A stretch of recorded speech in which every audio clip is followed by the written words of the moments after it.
Muy buenas, ¿qué tal, queridos amigos? Estoy aquí acompañado con el señor Rafael Zagárnaga. Él es periodista y también docente universitario. Licen Zagárnaga, bienvenido. Gracias por la invitación, pues a las órdenes. Hoy día vamos a conversar acerca de la actualidad del periodismo de investigación, pero vamos a partir por su persona. Coméntenos cómo es que usted decide inclinarse por el periodismo. ¿De dónde nace? Tal vez hay algún familiar que es periodista. Bueno, mi abuelo fue director de Radio Jimani, el primer director de Radio Jimani, digamos, la primera radio del país. Básicamente, mi hermana es periodista en Argentina, estudia en Argentina, vive hace 40 años allá, pero de mi parte he llegado recorriendo varios laberintos al periodismo, ¿no? Hace más o menos 30 años. Es un poco larga la historia porque yo, bueno, siempre me gustaba, ¿no? En mi casa mi papá compraba todos los días periódico, los domingos 3 periódicos, oíamos radio, era muy, digamos, muy mediática mi vida. Pero yo estoy en un colegio que al final de los últimos 4 años nos orientaba, ¿no? Y me gustó mucho la matemática. Entonces estuve primero matemática, 2 años, casi 3 años, y por asuntos personales viajé al Beni.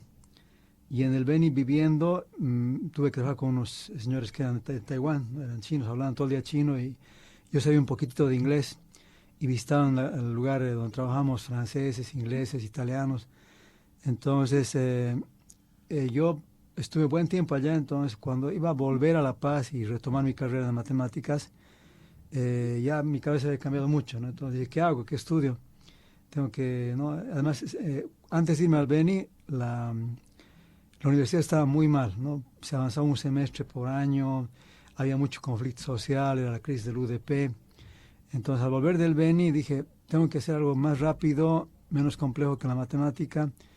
Y bueno, dije, he escuchado tanta lengua, he aprendido un poco de algo, he practicado lo poco de inglés que tenía.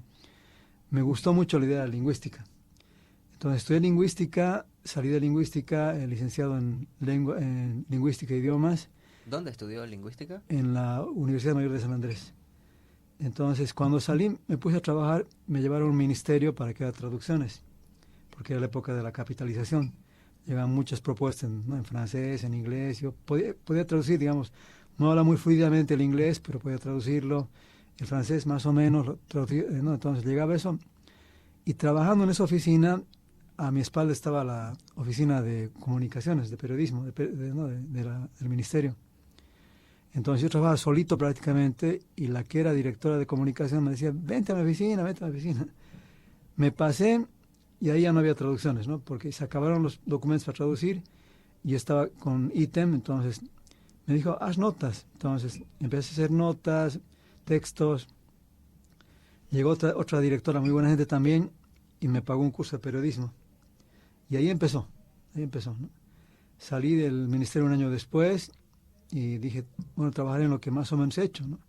Y entré a TV, de ATV pasé a La Razón, de La Razón a la prensa, y mi vida se orientó al periodismo totalmente.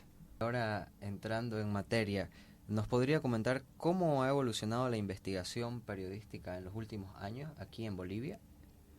Bueno, ha avanzado significativamente, pienso, en los últimos años, justo, pienso, a raíz de la crisis de los medios, la fuerza del Internet, que ha causado un terremoto, más lo que vino después, que ha hecho que el tema de la noticia, la nota, los géneros, digamos, cortos del periodismo, quede bastante relegado y se priorice en varios medios importantes de comunicación el reportaje, el gran reportaje y la crónica, ¿no? Entonces, ahí es donde el periodismo de investigación ha tenido un empujón importante, ¿no? Han surgido buenas figuras, periodistas de muy buena letra, de muy buena capacidad, que incluso luego han abierto sus propios medios, que han tenido premios internacionales.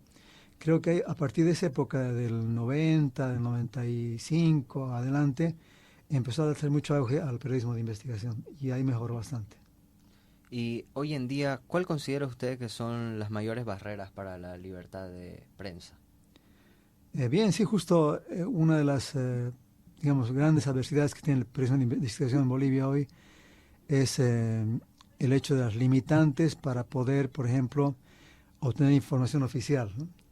como nunca o digamos como después de 40 años o 50 años, las fuentes oficiales son muy cerradas, muy difíciles de brindar información pública de interés a todo el país, ¿no? Uno, digamos, hace un trabajo sobre medio ambiente, va al INRES, un parto conseguir un poco de información. Hay que hacerlo, ¿no?, tramitando, mandando cartas, volviendo a mandar cartas, recibe una respuesta muy lacónica, muy corta, muy general, hay que volver a mandar más cartas, a veces nunca se responden, y lo propio pasa en yacimientos, en el AHAM de minería, casi en todas las oficinas públicas, ¿no? Y a nivel de todo también los, digamos, niveles de gobierno, alcaldías, gobernaciones. Es muy difícil encontrar fluidez en la respuesta de las autoridades y es la gran adversidad que tenemos en Bolivia los periodistas de investigación. Desde su perspectiva, ¿cuáles son los temas o áreas de interés más recurrentes hoy en día? Bueno, está muy fuerte el tema del medio ambiente, que además ha sido impulsado porque diversas fundaciones han lanzado premios, ¿no?, para estimular ¿no?, digamos, esta área. El área económica también tiene un fuerte auge, el área de, bueno, el tema de corrupción y el área de seguridad, ¿no?, son las áreas más fuertes. ¿Y cómo ve usted el futuro del periodismo de investigación? ¿Cómo ve la evolución del campo en los próximos años? Bueno, tiene dos o tres, digamos, como añadidos que a la vez son potencialidades y a la vez son adversidades, ¿no? Me refiero especialmente al tema de la inteligencia artificial, del periodismo de datos, de los programas, ¿no?, que hay de manejo digital de la información, que nos permiten, por ejemplo, hacer investigaciones de alto alcance, como ya hay casos célebres, ¿no?, los papeles de Panamá o los Wikileaks, pero que a la vez tiene la dificultad de que no puede confiarse ciegamente en la información digital, ¿no? Siempre puede haber algo detrás, alguna falla, alguna limitación, alguna manipulación, por lo cual no debemos ser ciegamente crédulos en información digital de alto alcance, ¿no? Pero cuando esta, digamos, es más o menos confiable, uno descubre que es confiable, que va por lo cierto, entonces es fabuloso, ¿no?, manejar grandes caudales de información, descubrir hechos, descubrir, ¿no?, grandes cadenas de corrupción, grandes, digamos, líneas de daño al medio ambiente, o diversos tipos de, por ejemplo, hasta en el tema histórico, ¿no?, descubrir lo que ha pasado hace mucho tiempo con nuevas fuentes de información. Tengo un amigo muy, muy querido en Argentina, Marcelo Gulo, que él está haciendo un revisionismo histórico a profundidad, ¿no?, y descubriendo muchas cosas gracias a tanta herramienta nueva que hay en la investigación, ¿no? Tocó el tema de la inteligencia artificial. ¿Para usted es una aliada o una enemiga del periodista de investigación? ¿Y por qué? En realidad es una herramienta que uno tiene que tener mucho cuidado con esa herramienta, ¿no? Probablemente es útil en diversos sentidos, pero como decía, el periodista por excelencia no debe creer en nada ni en nadie, ¿no? No debe ser ciego, debe estar siempre dudando de las cosas y buscando alcanzar lo más objetivamente posible la información veraz. Entonces, si bien la inteligencia artificial puede acelerar muchos procesos de investigación, también puede tener vacíos, como decía, manipulación, puede tener fallas y uno tiene que darse modos para de alguna manera validar esa información que nos trae este tipo de instrumentos digitales, ¿no? ¿Qué impacto está teniendo la inteligencia artificial en la capacidad de los periodistas de investigación para realizar análisis profundos? Bueno, esto de manejar una gran cantidad de información, ¿no?, poder procesar grandes volúmenes de datos, creo que es lo más novedoso que en este tipo de avances de la tecnología. Y bueno, también algún nivel de síntesis que uno puede utilizar. Incluso veía que algunos amigos, colegas me recomendaban mantener un poco el estilo para redactar más rápido, ¿no? Digamos, uno alimenta la inteligencia artificial con su propio estilo, le manda una buena cantidad de nuestros propios reportajes y le instruye que redacte un tema guardando nuestro estilo. Entonces, la inteligencia artificial saca un producto y uno ya lo revisa y bueno, empieza a pulir, digamos, algo que había tardado mucho en hacer, ¿no? Eso se puede hacer, aún es un poco complicado para quienes no tenemos un buen equipo, pero ya se está facilitando ese tipo de trabajos, ¿no? Y hablando de un aspecto más técnico de la investigación, ¿cuál es el proceso que se sigue? Es decir, desde la concepción de la idea hasta publicar el reportaje aquí en nuestro territorio. Bueno, la base siempre es tener como se dice, un dato, ¿no? Como se dice, decía Alexis Helmo, el famoso periodista español, hay que tener amor al dato. Entonces, cuando uno empieza a sondear temas, a buscar temas, a veces está algún dato muy particular perdido en medio de una noticia, perdido en medio de un libro, perdido en medio de una, no sé, de una crónica. Entonces, ese dato puede servirnos como algo que genera un gran caudal de información, ¿no? Una profunda información, un trabajo profundamente informativo. Entonces, a partir de ese dato es donde se empieza y ya viene luego la copia de la información, ¿no? Conseguir la mayor cantidad de fuentes, el trabajo largo, la reportería. A veces es muy complicado ubicar una fuente o conseguir de esa fuente un dato en específico. Es un poco esa parte la más el parto, digamos, ¿no? Ya copiada la información, ya viene la parte del arte, ¿no? Saberla redactar, presentar lo más, digamos, claramente posible, lo más noticiosamente posible, lo más literariamente posible ese trabajo que uno ha desarrollado y, bueno, finalmente presentarlo, ¿no? Además, ahora con los añadidos de poner la multimedia, ¿no? Los audios, los videos, los gráficos, a veces animados y todo. Hay trabajos notables de investigación que se dotan además de formidables elementos tecnológicos, ¿no? Con sonidos, con efectos, con un montón de cosas muy, muy impactantes, ¿no? Y comparando los tiempos, ¿cuánto puede demorar una investigación aquí y cuánto en otro país de la región o de cualquier parte del mundo? Esa pregunta es muy, digamos, valiosa para los bolivianos, para los periodistas colegas bolivianos, porque lamentablemente nuestros medios no tienen muchos recursos, ¿no? Entonces hemos sido víctimas muchas veces de que nos dicen investigar tal cosa para a lo mucho 2 semanas, ¿no? Por lo general para esta semana. Son temas duros, ¿no? Y a veces uno se frustra porque puede haber sacado un trabajo mejor, más resuelto, más profundo, con más tiempo, ¿no? Pero muchos medios, bueno, había pocos recursos, pocos periodistas, la prisa de revelar algo, entonces salían productos a media máquina. Entonces, eso nos decía, por ejemplo, un periodista colombiano que nos dio un taller una vez, Sergio Campo, decía, quejándose de Colombia, ¿no? Decía, ¿qué pasa en nuestros países? Nos dan un mes para hacer una investigación, 20 días, en cambio, en otros países, por ejemplo en Estados Unidos, les dan 3 meses, un año. Y no sabía el que en Bolivia nos daba una semana, ¿no? Entonces, es bueno tal vez a veces uno, cierto tipo de temas, hacerlo paralelamente y ofrecerlo al medio cuando lo tenga bien resuelto y, bueno, resolver otros temas más ligeros en el plazo que nos dan, ¿no? Por otro lado, ¿cómo influye la línea editorial en la línea editorial del medio en la selección del tema de investigación? Lamentablemente influye bastante, ¿no? Y cada vez peor ha sido, porque en un tiempo teníamos, por decir, dueños de medios de comunicación, varios, digamos, varias familias. Había 5 o 6 familias que manejaban medios de comunicación en Bolivia a nivel multimedia, ¿no? Periódico, radio, tele y el periódico digital. Y aparte había la parte, digamos, del gobierno.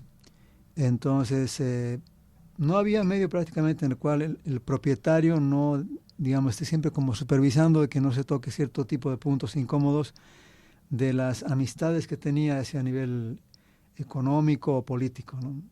Ha habido algunas excepciones, sí, reconozco, por ejemplo, Jorge Canela Sáenz, director de La Prensa, de La Razón y luego del Semanario Pulso, era muy equilibrado, muy digno, muy respetable. Pero los demás en general siempre cuidaban algún tipo de susceptibilidades que tenían en cuanto a sus relaciones de poder. Y ha habido casos en los cuales están censurados, ¿no? Investigaciones.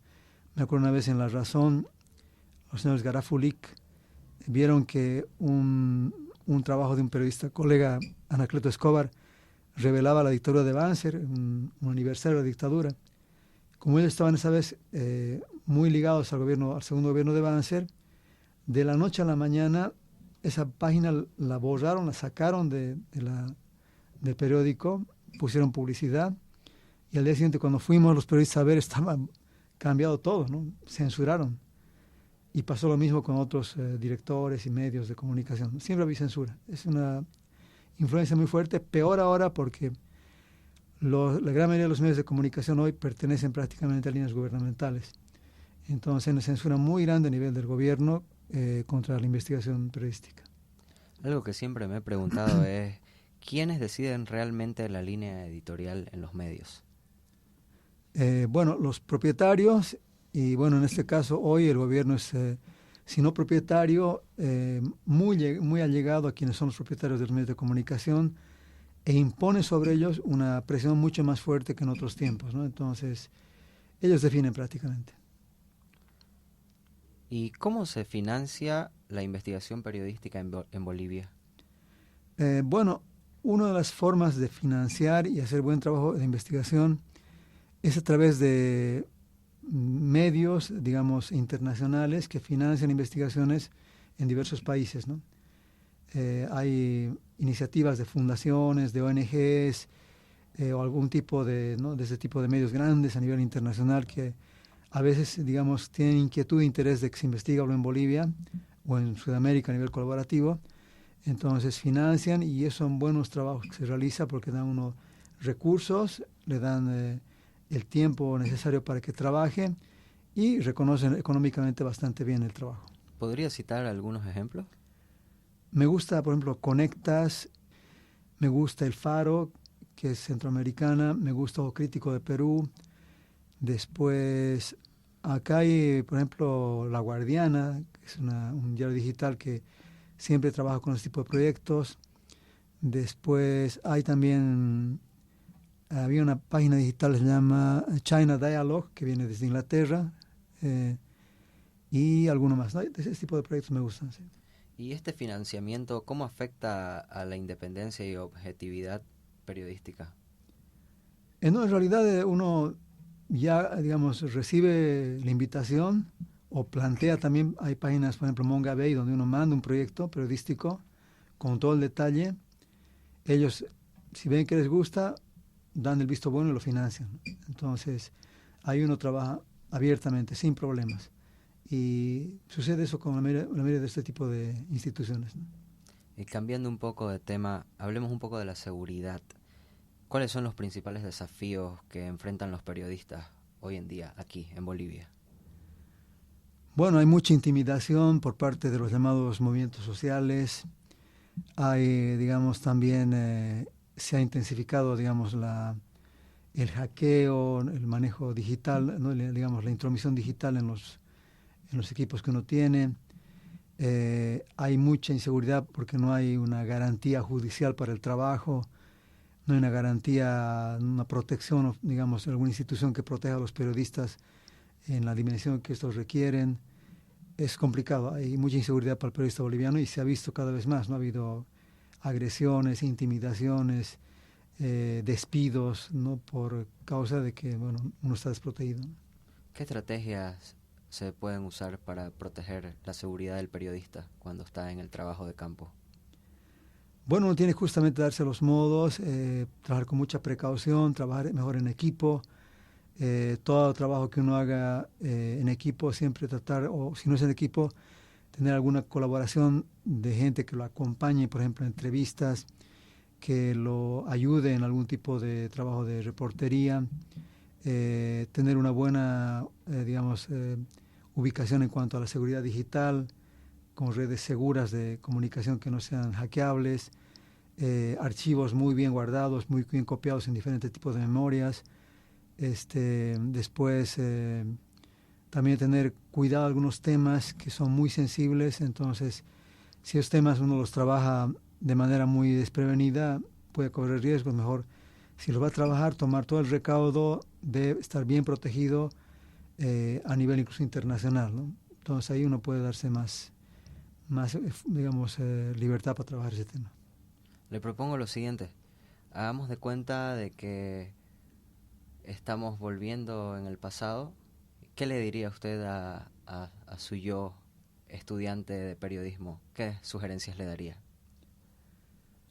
Bueno, le diría, no confíes nunca en nadie, por mucho que ¿no?, te ofrezcan un gran trabajo y te reciban con alfombra roja, que muchas veces pagan muy mal.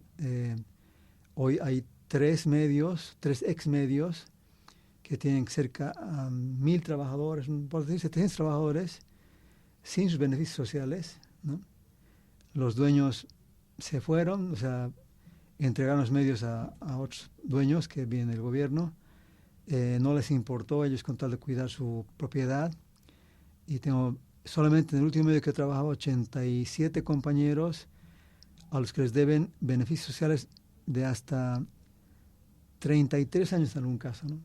O sea, son más de $100,000 que le ven a algún periodista que lo dejaron así, a la que ese tipo de confianzas nunca más tendría ningún, digamos, dueño de comunicación. Luego le diría que, bueno, se hubiese adelantado unos años más a trabajar, ¿no? Yo empecé tarde el periodismo, me hubiera gustado empezar antes, pero bueno, no me daba cuenta de ese mundo en el que uno entra y uno se apasiona y no puede dejar de ser periodista nunca más, ¿no? Nunca más. Porque uno cuando ya se metió al periodismo y es parte de su vida, puede estar de vacaciones, puede estar de luna de miel, puede estar hospitalizado, siempre está pensando, de esto podría ser una nota, esto podría investigar, este tema me gusta. Se vuelve un modo de vida y una forma también de conocer la realidad, ¿no? Esto también me gusta mucho porque se vuelve un oficio en el cual uno agarra infinidad de áreas de temas, ¿no? Psicología, filosofía, política, economía, y es una forma de comprender la realidad, ¿no? Y también definir un poco lo que uno es, ¿no? Y lo que uno tiene como valores fundamentales para su existencia, ¿no? Ha sido muy grato poder conversar con usted. Esto fue la entrevista y por favor su despedida. Gracias, Tifredi. Para mí ha sido también un gran gusto estar en esta entrevista. Siempre es bueno, ¿no?, compartir las experiencias y también uno cuando, como bien me preguntabas en tu última pregunta, ¿no?, cuando está conversando, cuando está recordando y vertiendo lo que ha aprendido, entonces se retroalimenta, reflexiona otra vez sobre su propia vida y sobre lo que ha hecho, ¿no? Gracias. Muchas gracias, queridos amigos. Nos vemos en un siguiente programa. Hasta pronto. Muchas gracias. Súper. Muy amable.